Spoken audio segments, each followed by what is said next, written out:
Before I start off with this month's film review of Brokeback Mountain, the love story of two cowboys from Focus Features, I have a confession to make. I hate anything and everything to do with cowboys and country westerns. There, I've said it. American Western films bore me to no end. As a child, I dreaded Monday nights because Gunsmoke was the leading series of that night. Listening to my neighbor across the hall play continuous Patsy Cline hits for the entire afternoon was sheer torture. Afterwards, I had to play R&B music on my stereo to flush Patsy out of my system. Former U.S. Senator John Edwards from North Carolina is cute as long as I don't have to listen to his southern drawl. So when I entered the press screening for Brokeback Mountain, this year's cowboy movie with its sweeping vistas of two red states, Wyoming and Texas, with endless miles of sheep, herds, horses, and bulls, but was actually shot in Canada to tell you the truth, I was already predisposed to dislike the film and have a nice nap in my theater seat. Fortunately, director Ang Lee was smart enough to cast Aussie actor Heath Ledger and Jake Gyllenhaal in the two leading roles of taciturn Ennis Del Mar and scintillating Jack Twist, which reeled me in. It's 1963 when Ennis and Jack first meet as 19-year-old sheep herders in Wyoming and end up in Brokeback Mountain, where they feel a mutual attraction towards each other and, dare I say, bareback. The two part ways at the end of the summer and go on with their separate lives to marry women, have children, and do all the things that pre-Stonewall society said was normal. You gonna do this again next summer? Well, maybe not. Like I said, me and Al was getting married in November. So, we're trying to get something on the ranch, I guess. You? Might go up to my daddy's place and give him a hand through the winter. I might be back. The Army don't get me.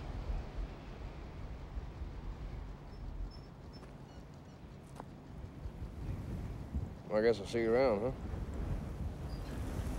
Right.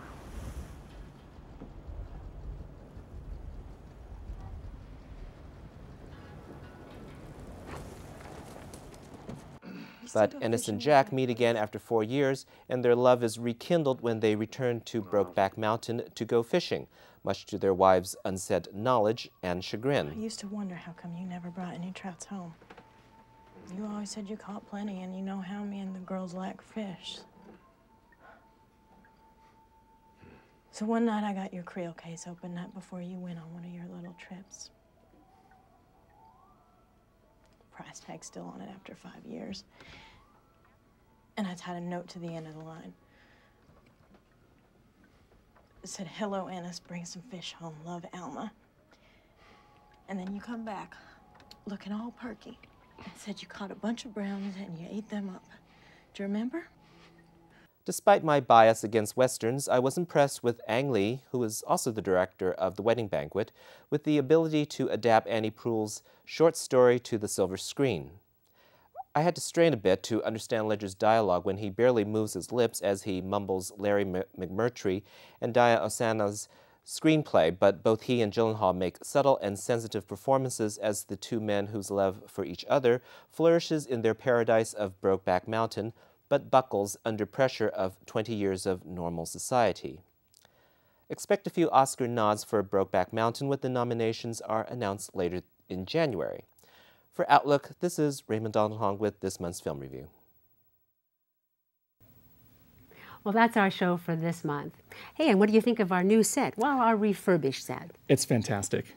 We want to thank Johnny and Tom for doing this. Yes, they did a great job. It's really very nice. We close our show with more scenes from the NBC daytime drama Passions. Coming out is a process we all have to deal with at one time or another, and here's one example with Kathy Doe as Simone coming out to Sylvia Arias as Paloma. Thanks for joining us, and Happy New Year. Woo! Do you feel better now that you told your mom? I don't know. I guess. It's too early to tell. I just feel sort of nervous, guilty, and kind of free, you know? I know. It gets better. Do you think it'll change things with her? Probably. At least a little. It is my dad that I'm really worried about. His temper is legendary, and when he blows, you better watch out. He's even going to classes now to get his anger under control. I don't think I'll ever have the nerve to tell him face to face. Don't worry. Things will work out with them. Or not. It's their problem. How they react is not going to change who you are. Damn right. I don't care what they think. I won't apologize to anyone for being who I am. That's the spirit. You know, it means so much to me that I can come here. I'm glad you feel comfortable here. I'm so mixed up about so much, but not this. This feels so right. You are my passion for